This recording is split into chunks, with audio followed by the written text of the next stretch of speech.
Hey everyone, welcome to Over 50 Starting Over. I'm Barry Edwards, and this is a special guest episode. And we bring you these special episodes now and then when we find an expert that can bring you inspiring, informational messages. So today we have Sandy Mobley, who's an executive coach and author of Juicy Work, Creating Fruitful Careers and Cultivating Nourishing Workplaces. She is a master certified coach and master somatic coach. She is sought after by managers and executives interested in improving their leadership. She's a founder of the Georgetown Leadership Coaching Program, which has trained over 1,400 coaches. And her MBA from Harvard and a master's in mathematics and computer science, combined with her leadership experience in large corporations, helps Sandy understand the unique challenges leaders face in today's business world. Welcome aboard, Sandy. How are you? I'm good, Barry. Thanks for inviting me. We've talked about you on the show several times because I've really enjoyed the teamwork that we've done working together. And with Nancy Valent, I thought we've done a lot of good work together, but mostly it's work that is near and dear to my heart. Juicy work. We don't use your term. I'd say you coined that, but this is what we talk about on the show.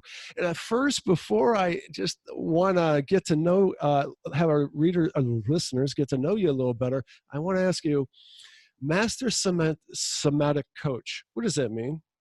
That's all about being an embodied leader. You see people talk about it in their heads. I am a leader, but they don't act it. So this is knowing what's going on in your body. Do you feel it? Is it aligned with your spirit and your purpose? And paying attention to body language, the way people hold themselves, the way they speak, will tell you very quickly whether they believe what they're saying or they're just saying it. That's really interesting. So this helps you, this skill, this very psychoanalytic skill, it seems to me, helps you identify if somebody is in their career of passion or not. Is that correct? Absolutely. So you are the author of Juicy Work. Can you tell us what Juicy Work is? Juicy Work is the combination of using your best skills with what you're passionate about in an environment where you'll thrive. So to give you an example, I'm very skilled as a programmer, but I'm not passionate about it. So I don't have the intersection of those three circles. I'm very passionate about singing, not so skilled. So again, that wouldn't work. And in my own career, I'm skilled as a coach, passionate about doing it, but in some organizations, it just wasn't the right fit. So having my own company allows me to do coaching in the organizations where I fit. So you, correct me if I'm wrong, you started out as a business coach and then you evolved it into career coaching. Is that correct? Well, it's a piece of, it's not a morph, it's a subset of the business coaching. Because I found in working with a lot of clients, the real issue was they weren't doing heart work. They were paying their bills and keeping their kids in college, but the work didn't have meaning for them. And that's when I started looking at the career aspects of it, about what's missing from your career, that if you made some small changes or big ones, would be transformational. I love what you're saying. And we talked recently on the show, my co-host Merle and I, about, boy, we would love to change the traditional terminology around work. I mean, the term work has such a negative connotation. Mm-hmm. And wouldn't you just want to get up in the morning and do something purposeful that you want to do? Because one thing I worry about as we get older here is I worry about the people I see who retire and really don't have a plan of something purposeful to do. And a lot of people don't last very long like that. I'm trying to choose my words carefully because I don't want to make this sound morbid, but I want I would like to see people by the time they're reaching 50, this a new dynamic happens. Stop talking about a 40-hour work week so you can make it to a weekend, so that you could get your 2 weeks vacation, so you can finally reach retirement, and stop thinking about what Monday means to you versus what Sunday means to you, and get up in the morning and do what you enjoy. So by the time people reach 50, I hope that they have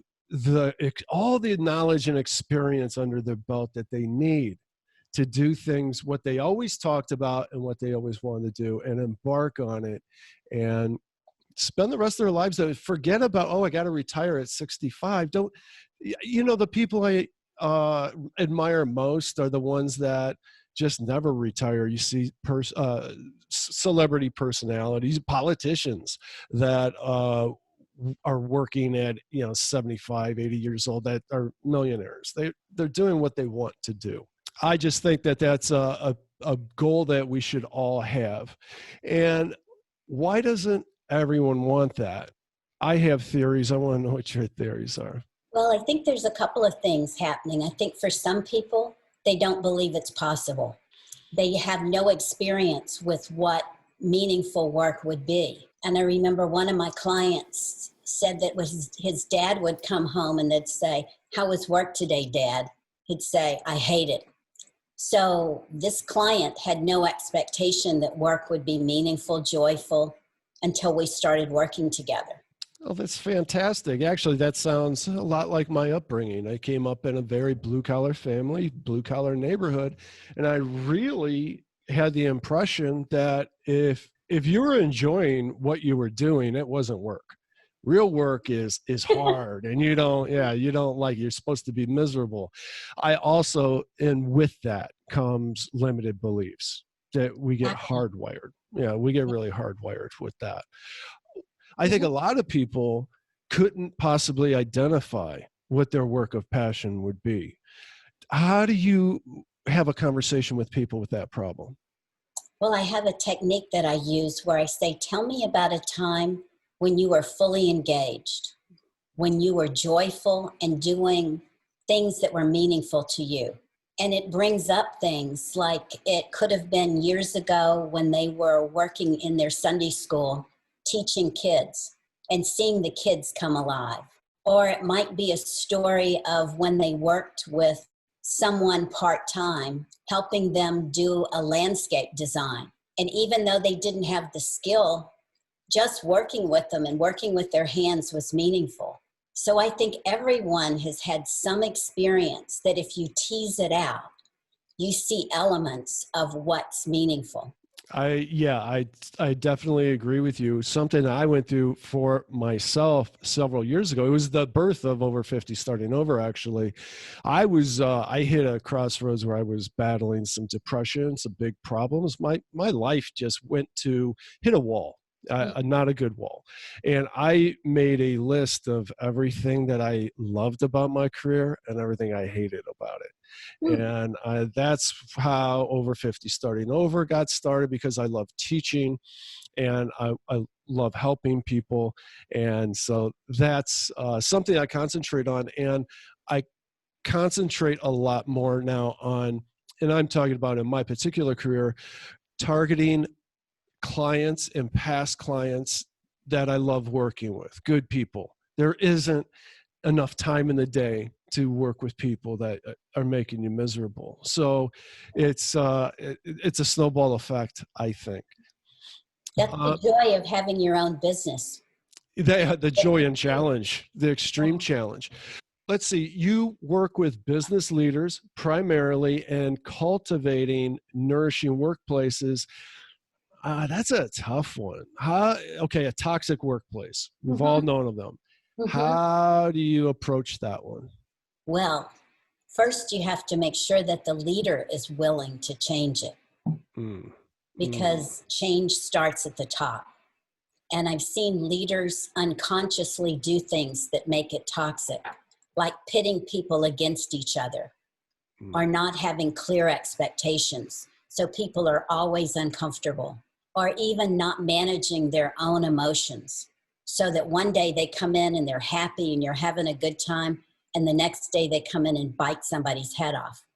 So it makes people insecure and uncomfortable. That's pretty much a definition of toxic right there. Also, we've talked about before on the show, leading from a place of fear rather than leading from a place of love. Yes. And boy, that's a toxic environment right there. You know what I've always found too, is no matter how big or how small the company, the entire company takes on the personality of the person at the top. Absolutely. Yeah, so if they're leading from a place of fear, they're doing it all the way through, and there's your toxic environment. So, wow, how challenging is that when the leader comes to you and says, hey, we just have a culture problem in the workplace. You know what it's like? It's like the dog trainer. Can you fix my dog? You know what they're going to do? Got to fix you. Yeah, that's where the source is. So that's pretty challenging. Let's see. What's an example of a great success story that you may have, somebody you worked with? Well, there's so many. The one that pops into my mind right now is a gentleman who was a senior manager at AARP, and he was given the task to define livable communities for seniors, and to be able to then work with the community to put in place the kinds of living spaces that would be great for seniors to retire to. He was passionate about it. He loved it. He did an amazing job, and he got a big promotion, increase in salary, and he was made head of metrics. So that's a double-edged sword right there. Indeed, because he was a big picture idea guy, and he didn't love metrics. So as we worked together and I was trying to help him look at what could make that job better, one day I came in, his head was in his hands, and he said, I hate my life. And I said, really? Why? He said, I just can't do this job. I hate it. I don't wake up excited about it. And I said, so what would you love to do? And usually people don't know right away when I ask that question. But he said within a second, I'd love to be a realtor. Wow. Yeah. It sounds a little similar to what he was doing before the promotion, though, It was. It had elements of it. And I said, well, okay, let's consider what would it take for you to become a realtor, because people aren't going to give up six-figure jobs to go out into the unknown. It wouldn't. High risk. Be prudent. Right. So he had already taken the real estate exam in his previous work. And I said, I'm sure you know some realtors. Would any of them let you apprentice to them? And he said, gosh, I never thought of that. I'll ask. And I said, because if you could work on weekends, because they do most of their work on weekends, you could continue to do your full-time job and explore whether this is good for you or not. And interestingly enough, he so much enjoyed working in the real estate world on weekends, it made his week at work even better. He was less unhappy at work because he had something he cared about that he was doing on weekends. That's very interesting, because I was thinking that you're forcing him out, not forcing him, but encourage him to go out into a high risk. 6 figures is very enticing. So to leave that behind and go into the high risk world of real estate, and yet you're kind of building a bridge for him. Exactly. So I asked him at the end of a couple of months how he felt about it. And he said, I never had a bad day. Everything they asked me to do, I loved. And he said, they've offered me a job. And I said, really? Wow. And he said, yeah, and I'm going to take it. And within 40 days of switching careers, he sold his first house, which is almost unheard of. Yeah. But he was just made for that.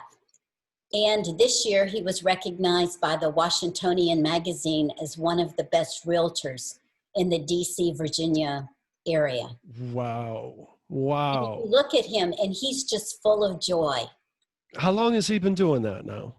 About 6 years. Oh, wow. Fantastic. That's fantastic. What do you do when people really, like this guy knew right away what he really wanted to do? I think that's rare. It is. Yeah. What do you do about people that just can't seem to find their passion? Well, what I do is first I start them with a meditation to imagine the gifts they have and what they've loved doing so they get centered. And then I say, now describe for me a time when you were fully engaged and joyful in what you were doing. And it doesn't have to be work.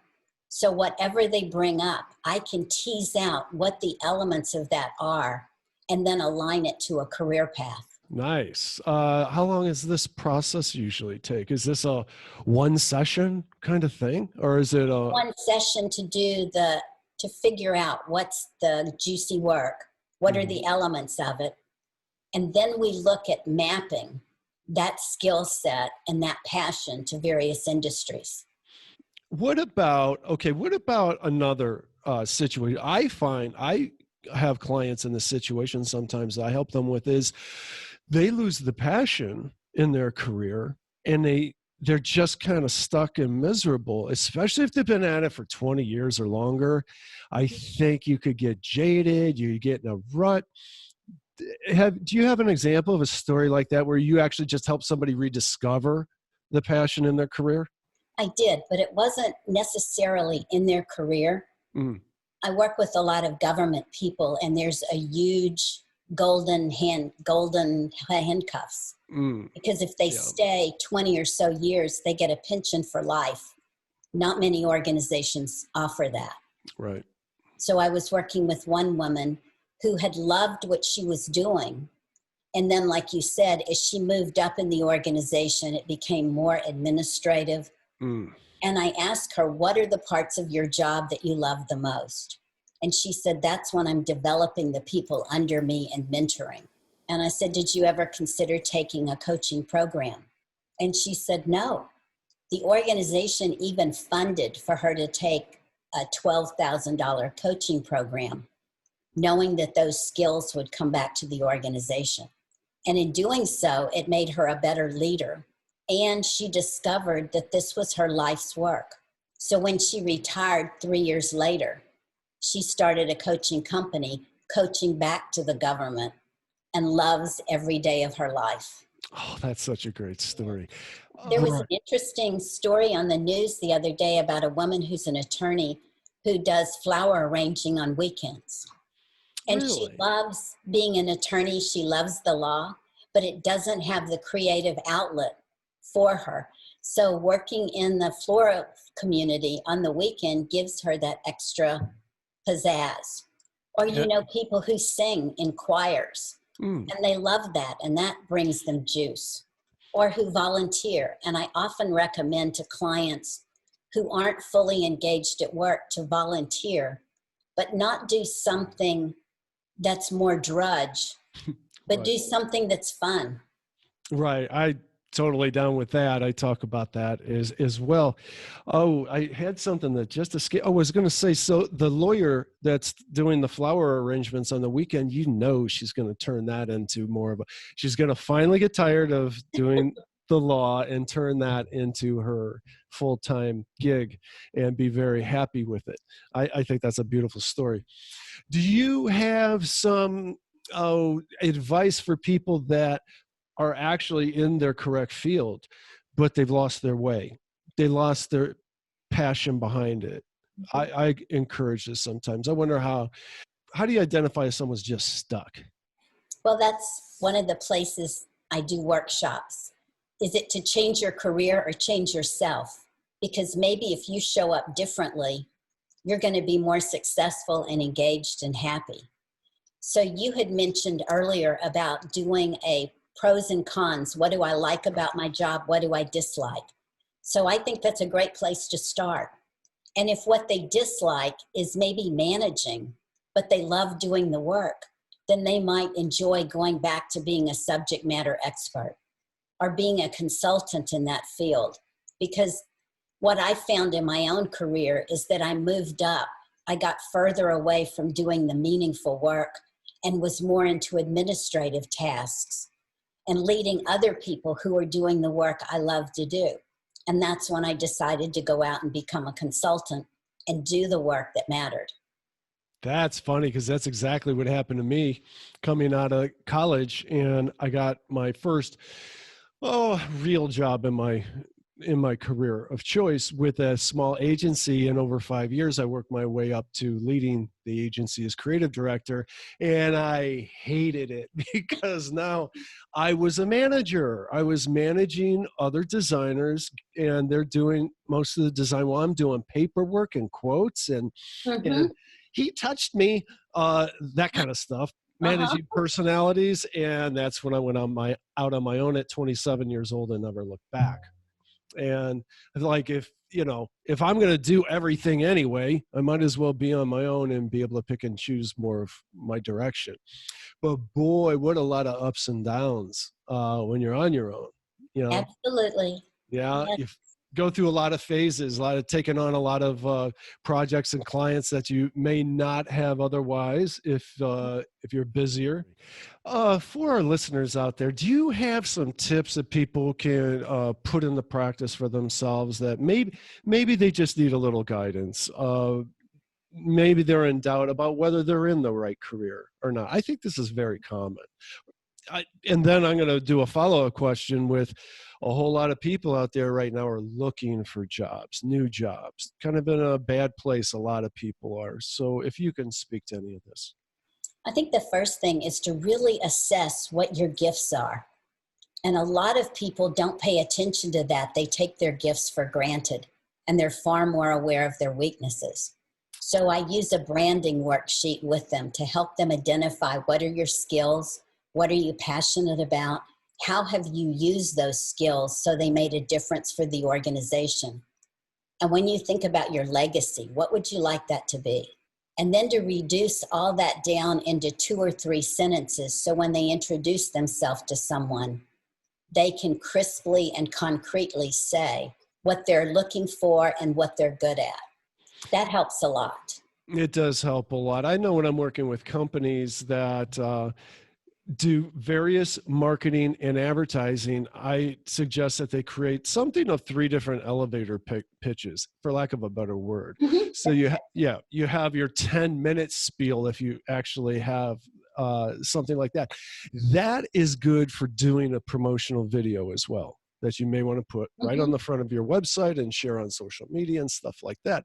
But you also need a 1 to 2 minute version. And boy, you know what I still struggle with to this day is the 1 sentence. Internet marketing, it means nothing to anyone. But that I think is something that we all have to do to better identify ourselves. I think we need to get to know ourselves better in order. And if you just added a little bit to your sentence, I do internet marketing with clients to help them get the visibility to actualize their dreams.